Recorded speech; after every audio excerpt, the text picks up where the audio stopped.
हम इकरार करते हैं अल्लाह के अलावा हमारा कोई माबूद नहीं और मोहम्मद अल्लाह के रसूल हैं। हम इकरार करते हैं कि 5 वक्त की नमाज पढ़ेंगे, हम इकरार करते हैं कि ज़कात देंगे, हम इकरार करते हैं रमज़ान के पूरे महीने के रोज़े रखेंगे, हम इकरार करते हैं कि हम हज करेंगे। सिर्फ इकरार करते हैं लेकिन करते कुछ नहीं है। क्या क़यामत के दिन हम अल्लाह ताला के सामने खड़े होकर ये कह सकते हैं कि अल्लाह तू मुझे जन्नत दे, तूने वादा किया था कि जिसने ला इलाहा इल्लल्लाह पढ़ा हम उसको जन्नत देंगे। अय अल्लाह तू तेरा वादा था, तूने इकरार किया था।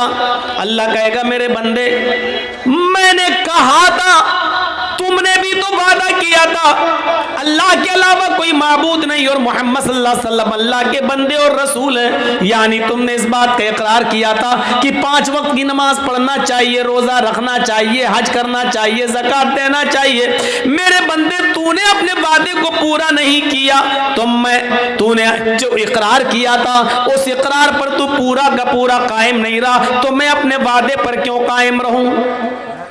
नहीं, अल्लाह तूने वादा किया था कि हम जन्नत देंगे, दे। क्या आप कह सकते हैं जब एक मामूली मजदूर को आप सिर्फ वादे और इकरार पर मजदूरी नहीं दे सकते, जब तक कि वो अमल न करे, जब तक कि वो आपके घर मजदूरी न करे, आपकी दीवार खड़ी न करे, जब आप बगैर मेहनत और काम के जब आप उसको मजदूरी नहीं दे सकते हैं, तो अल्लाह रब्बुल आलमीन सिर्फ इकरार और वादे के मुताबिक बगैर अमल के हमें और आपको जन्नत दे देगा। ये कैसी हम उम्मीदें लगाए बैठे हैं, कैसे हमें ये ऐसी उम्मीदों से हम वाबस्ता हो गए हैं। हमें सोचना चाहिए ईमान इकरार का नाम है और अमले स्वाले उसी इकरार के वादे का नाम है। इस इकरार के मुताबिक तुम वादे पर पूरा पूरा अमल करोगे तो फिर तुम्हें मजदूरी मिलेगी, वरना हमें मजदूरी नहीं मिलेगी। ईमान हमारी बुनियाद है। अब भाई उठना बैठना बंद कर दीजिए, जिसको जहां जगह मिले बैठ जाइए। ईमान हमारी बुनियाद है और एक बात सुन लीजिए, बुनियाद जितनी मजबूत होती है इमारत उतनी ही मजबूत होती है। बुनियाद जितनी गहरी होती है इमारत भी उतनी मजबूत उस पर बनती है। हमारी बुनियाद मजबूत होनी चाहिए और हमारी बुनियाद क्या है? ईमान। और अगर कोई शख्स अपनी बुनियाद को छोड़ देगा, बहुत ज़बरदस्त मिसाल देने जा रहा हूं, जो शख्स अपनी बुनियाद को छोड़ देगा, बुनियाद से रिश्ता ख़त्म कर लेगा, वो शख्स कभी तरक्की नहीं कर सकता है, कभी बुलंदी पर नहीं पहुंच सकता है। कभी आपने आम के पेड़ के अंदर आम को लटकता हुआ देखा है? आपकी बस्ती में आम के गाछ बहुत होंगे, आम के पेड़ बहुत होंगे। आपने देखा होगा कि आम के सीजन में उसमें आम लगे हुए हैं। कभी आपने ये भी देखा होगा कि अगर हवा चली और हवा थोड़ी सी सख्त चल गई, तेज चल गई, आम के गुच्छे आपस में टकराते हैं। एक आम तेज हवा की वजह से टूटता है और वो आम जब टूट कर गिरता है तो वो जमीन के ऊपर आ जाता है। आपने कभी गौर किया कि जब आम टूटता है तो वो कहाँ गिरता है? अगर मैं सवाल करूं तो आप इसका जवाब ये देंगे कि आम जब पेड़ से टूटता है तो वो जमीन के ऊपर गिरता है। मैं आपसे पूछना चाहता हूं, आम जब टूटता है तो जमीन के ऊपर क्यों गिरता है? वो आसमान की तरफ क्यों नहीं जाता है? या आसमान उसको अपनी ऊपर क्यों नहीं खींचता है? हवा उसको लेकर भी तोड़ सकती थी, लेकिन हवा ने उसको जमीन पर ही क्यों पटका है? हवा उसको लेकर आसमान की तरफ क्यों नहीं गई? आम का ये फल हमें चीख चीख कर ये मैसेज दे रहा है, ये पैगाम दे रहा है, आए दुनिया वालों, जब तक हम अपनी बुनियाद से जुड़े थे, दिन पे दिन मीठे हो रहे थे, दिन पे दिन बड़े हो रहे थे, दिन पे दिन तरक्की कर रहे थे, दिन पे दिन हमारे अंदर उस पर मिठास आती जा रही थी, हम दिन पर दिन परवान चढ़ते जा रहे थे। लेकिन जब हमने अपनी बुनियाद से रिश्ता खत्म किया, जब हमने अपनी बुनियाद से रिश्ता तोड़ा, तो हमारा मुकद्दर जमीन की जिल्लत बन गई, हमारा मुकद्दर आसमान की बुलंदी नहीं बनी, क्योंकि हमने अपनी बुनियाद से अपना रिश्ता तोड़ लिया है, हमने अपनी बुनियाद से अपना रिश्ता खत्म कर लिया है। जो चीज अपनी बुनियाद से अपना रिलेशन, अपना कॉन्टेक्ट, अपना कनेक्शन, अपना ताल्लुक खत्म करती है, वो जलील होती है, बुलंदी पर नहीं जाती है। आम जब तक अपनी बुनियाद से चिपका था, छोटा सा था, धीरे धीरे बड़ा होता जा रहा है, खट्टा था, धीरे धीरे उसमें मिठास आती जा रही है, हरा था, धीरे धीरे येलो कलर में बदलता जा रहा था। क्यों? क्योंकि वो अपनी बुनियाद से जुड़ा हुआ था। लेकिन जब उसने अपनी बुनियाद से अपना कनेक्शन खत्म किया, अपना रिश्ता तोड़ा, तो फिर वो जमीन के ऊपर आया, फिर वो जमीन के ऊपर गिरा, और जमीन पर घूमने वाले छोटे छोटे बच्चे उस पर झपट पड़े और उसको चीर दिया, आम को फाड़ दिया, आम को, और उसको खा गए, लुकमा बना लिया। जो चीज अपनी बुनियाद से रिश्ता तोड़ती है, वो ऐसी ही नोची जाती है और ऐसी ही खाई जाती है, लोगों का लुकमा बन जाती है। मुसलमानों, नौजवानों, तुम्हारी बुनियाद है ईमान। जब तक ईमान से अपना रिश्ता मजबूत रखोगे, तरक्की करोगे, बुलंदी पर जाओगे, और जब ईमान से अपना रिश्ता खत्म करोगे, तो दुनिया तुम्हें अपना लुकमा बना लेगी, दुनिया तुम्हें अपने अंदर समो लेगी, और तुम दुनिया की उंगलियों के इशारों पे चलोगे। तुम्हें डांस कराया जाएगा, तुम्हें नचाया जाएगा, तुम्हें फिराया जाएगा, तुम्हें अपने उंगलियों के इशारों पर चलाया जाएगा। इसलिए तुम्हें चलना पड़ेगा, क्योंकि तुमने अपनी बुनियाद से अपना रिश्ता खत्म कर लिया है, तुमने अपनी बुनियाद से अपना रिश्ता तोड़ लिया है। अगर चाहते हो तरक्की करें, अगर चाहते हो कि बुलंदी पर जाएं, अगर चाहते हो कि हुकूमत मिले, सरदारी मिले, तो तुम्हें ईमान के साथ अपना रिश्ता मजबूत करना होगा, अपनी बुनियाद के साथ अपना ताल्लुक जोड़ना होगा। मैं इस चीज को बहादुरी नहीं मानता हूं।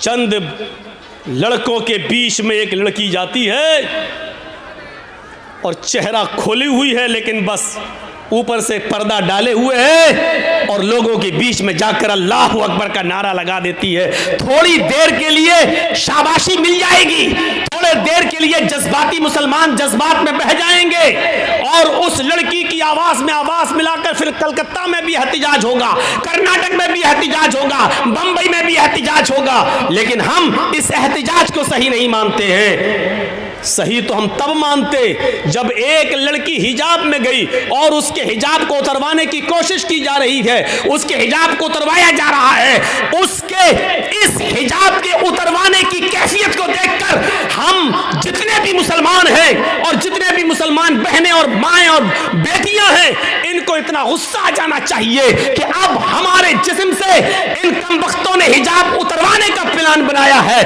आज से हम हिजाब जिद में पहनकर जाएंगे, हम अपने घरों से हिजाब की हिफाजत करेंगे। देखें कौन है जो हमसे हमारा हिजाब नोच सके और उठा सके। अगर उस लड़की के हिम्मत और बहादुरी और हौसले को सलाम कहना था, तो इन तमाम औरतों को उस दिन के बाद से हिजाब पहनना शुरू कर देना चाहिए था।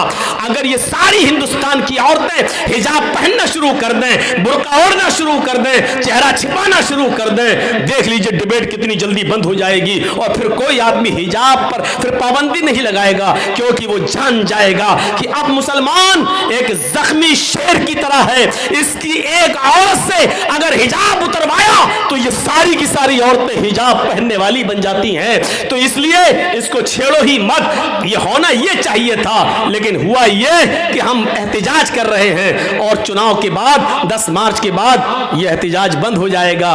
क्यों? क्योंकि इसको चुनाव के लिए लाया जाता है, और ये सब ये बार बार उठेगा, और जब भी चुनाव आएगा इस तरीके के मुद्दे उठेंगे, क्योंकि इससे हिंदू और मुसलमान दोनों का ध्रुवीकरण किया जाता है। हम इस साजिश को नहीं समझ पाते हैं। हमारे अंदर ईमान कितना है ये हमें अंदाजा लगाना चाहिए।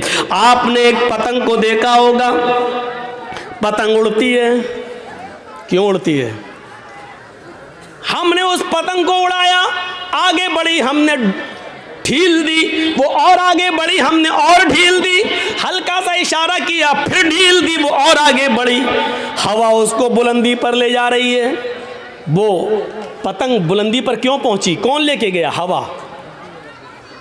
लेकिन थोड़ी देर के बाद आप देखते हैं दूसरी पतंग आती है और इस पतंग की डोर को काट देती है, इसके धागे को, मांझे को काट देती है। मैं कहता हूं हवा तो वही है जो अभी उस पतंग को ऊपर लेके जा रही थी, लेकिन जब उस पतंग की डोर कटती है तो फिर हवा उस पतंग को ऊपर लेकर क्यों नहीं जाती? अभी पतंग ऊपर लेकर जा रही थी, लेकिन अभी हवा उस पतंग को ऊपर लेके जा रही थी, लेकिन जब पतंग की डोर कटती है तो फिर वो हवा उस पतंग को ऊपर नहीं ले जाती है, बल्कि उसको जमीन पर आना पड़ता है। वही पतंग जो अभी ऊपर उड़ रही थी अब डोर से रिश्ता तोड़ती है तो वो हिचकोले खाते हुए, जंपिंग करते हुए, कूला मंडियां खाते हुए वो जमीन पर गिरती है। और जमीन पर भी फिर वही हाल होता है। छिछोरे लड़के, अनपढ़ लड़के मोहल्ले के अंदर जिनको स्कूलों कॉलेजों में जाने की फुर्सत ना हो, ऐसे छिछोरे लड़के उस पतंग के ऊपर टूट पड़ते हैं और उसकी छीना झपटी करके उसके टुकड़े टुकड़े कर देते हैं। ये पतंग जो आसमान की बुलंदी को छू रही थी इसलिए क्योंकि वो अपनी बुनियाद से जुड़ी हुई थी, अपनी डोर से रिश्ता मजबूत की हुई थी, बुलंदी पर जा रही थी। लेकिन जब उसकी डोर को, उसके धागे को काट दिया गया, उसके बुनियाद से को तोड़ दिया गया, तो फिर वो पतंग फिर एक बालिश भी ऊपर नहीं जा सकी। फिर वो कुला मंडियां खाते हुए, जंपिंग करते हुए जमीन की ऊपर आती है, जमीन पर आती है और गिरती है और जमीन पर बैठे हुए लड़के उस पतंग को फाड़ देते हैं, लूट लेते हैं। एक पतंग पर 20 लड़के गिर पड़ते हैं कि हमें मिल जाए, हमें मिल जाए, और छीना झपटी में उस पतंग के पर खच्चे उड़ जाते हैं। वो पतंग जमीन पर क्यों आई? पतंग का डोर से कटकर जमीन पे गिरना हमें यह मैसेज दे रहा है कि पतंग ने अपनी डोर से अपना रिश्ता तोड़ लिया है। जब इसने अपनी बुनियाद से रिश्ता, कनेक्शन खत्म कर लिया है तो अब बुलंदी नहीं मिलेगी, आसमान की ऊंचाई नहीं मिलेगी। अब बुनियाद से रिश्ता खत्म करने के बाद जमीन पर आना पड़ेगा। जिल्लत उसका मस्कन बनेगी, जिल्लत उसका मुकद्दर बनेगी। अब वो बुलंदी पर नहीं जा सकती है क्योंकि बुनियाद से उसने अपना रिश्ता तोड़ा है। मुसलमानों, जब तक तुम कुरान से, ईमान से अपने रिश्ते को मजबूत रखोगे, बुलंदी करोगे, अल्लाह की कसम ऊपर जाओगे, अल्लाह की कसम इज्जत मिलेगी। वो भेड़ों बकरियों को चराने वालों को इज्जत किसने दी है? इसी कुरान ने दी है। वो उमर जो कभी कोई गुस्सा बर्दाश्त नहीं करते थे, वो उमर जो जनाब मोहम्मद रसूलुल्लाह सल्लल्लाहु अलैहि वसल्लम की गर्दन भी उड़ाने के लिए निकले थे, उस उमर को 22 लाख मुरब्बा मील का हुक्मरान किसने बनाया? उस उमर को इतनी बड़ी जमीन की मिल्कियत किसने अता फरमाई है? इतना बड़ा बादशाह, इतना बड़ा हाकिम किसने बनाया है? 22 लाख मुरब्बा मील पर हुकूमत किसने की? हजरत उमर ने। हजरत उमर फारूक को हुक्मरान बनाया तो इसी कुरान करीम की दावत ने, इसी कुरान करीम ने, इसी ईमान के रिश्ते ने। उमर की हैसियत ईमान लाने से पहले क्या थी? लेकिन जब उमर ने ईमान से अपना रिश्ता जोड़ा तो तरक्की करते गए। इतनी तरक्की की कि अल्लाह के नबी को भी कहना पड़ा, लऊ कान बादी नबीयुन लकाना उमर, अगर मेरे बाद कोई नबी होता तो वो हजरत उमर होते। उमर ने इतनी तरक्की की कि 22 लाख मुरब्बा मील इतनी जमीन पर उन्होंने हुकूमत करके दिखाई, और इतनी शानदार हुकूमत करके दिखाई कि महात्मा गांधी को भी ये कहना पड़ा कि उमर फारूक जैसी हुकूमत अगर आज भारत के अंदर कायम हो जाए तो देश के अंदर से खून खराबा मिट जाए, देश के अंदर से खून खराबा खत्म हो जाए, अमन और शांति पैदा हो जाए।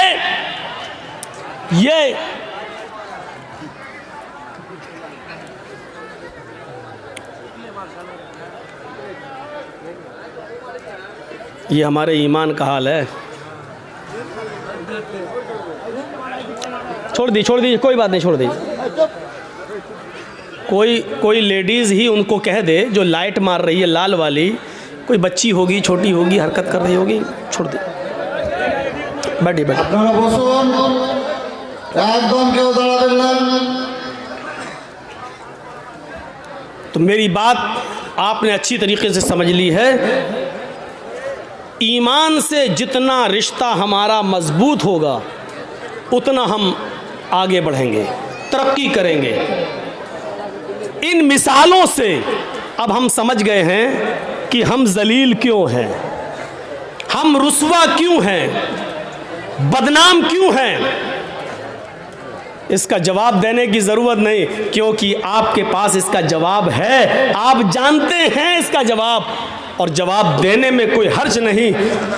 इसकी वजह यह है कि हमारी बुनियाद कमज़ोर है, हमने अपनी बुनियाद से अपना रिश्ता मजबूत नहीं किया। एक और मिसाल देता हूँ। ईमान जिसके अंदर, यानी हमारी बुनियाद जिसके अंदर जितनी मजबूत होगी उसके अंदर उतना ही अल्लाह का डर होगा, और लोगों का डर उसके अंदर बिल्कुल नहीं होगा। जो जितना ज़्यादा जिसके अंदर ईमान होगा वो उतना ही ज़्यादा अल्लाह से डरेगा और लोगों से उतना ही ज़्यादा बेखौफ होगा। कभी आपने देखा है, एक मिसाल पर गौर कीजिए, अभी थाने से एक पुलिस वाला आपके बस्ती में आ जाए, उसको मुखबिरी मिले कि फ़लाँ जगह शराब वराब पी जाती है, और वो आ जाए, उसके हाथ में ना लाठी हो, ना डंडा हो, ना पिस्टल हो, ना बंदूक हो, लेकिन वर्दी में आया हो, और आप जानते हैं कि ये मेरे थाने का पुलिस है, तो आप ईमानदारी के साथ बताइए कि अकेला पुलिस वाला है, इसके बावजूद पूरा मोहल्ला, पूरा गांव उसके सामने ऐसे भीगी बिल्ली के तरह खड़ा रहेगा। साहब यहाँ सुना है कि शराब पी जाती? नहीं साहब, आपने गलत सुना है, समझ लो। अगर मुझे पता चला और कोई पकड़ा गया तो बहुत अच्छा नहीं होगा, कानूनी कार्रवाई की जाएगी। वो अकेला पुलिस वाला पूरे गांव पर, पूरे मोहल्ले पर धौंस और धमकी देता चला जाता है, जबकि उसके पास न पिस्टल है, न बंदूक है, न राइफल है, न लाठी है, न डंडा है, लेकिन अकेला चीखता चला जा रहा है, चिल्लाता चला जा रहा है, और हम उसके सामने खड़े, जी जी जी नहीं साहब, कोई बात होगी तो आपको ज़रूर इन्फॉर्म कर देंगे। अरे साहब, हम तो कानून का साथ देते हैं। अरे साहब, आप हाँ हाँ साहब साहब कहते चले जाएंगे। मैं पूछना चाहता हूँ कि उस अकेले पुलिस वाले से पूरा गाँव क्यों डरता है? या यूं कह लो कि पूरे गांव उस एक पुलिस वाले के सामने भीगी बिल्ली क्यों बना रहता है? मैं इसको यूं भी कह सकता हूं कि वो एक पुलिस वाला पूरे गांव वालों के सामने अपने आप को सबसे ताकतवर क्यों समझता है? क्या पूरे गांव के लोग उसके ऊपर टूट पड़ेंगे तो क्या वो सबका मुकाबला कर लेगा? नहीं कर पाएगा। लेकिन इसके बावजूद वो सबसे ज्यादा ताकतवर समझता अपने आप को। क्यों? क्योंकि वो जानता है कि मैं अकेले नहीं आया हूं, मैं सरकारी ड्यूटी पर हूं और मेरे साथ सरकार की मदद है।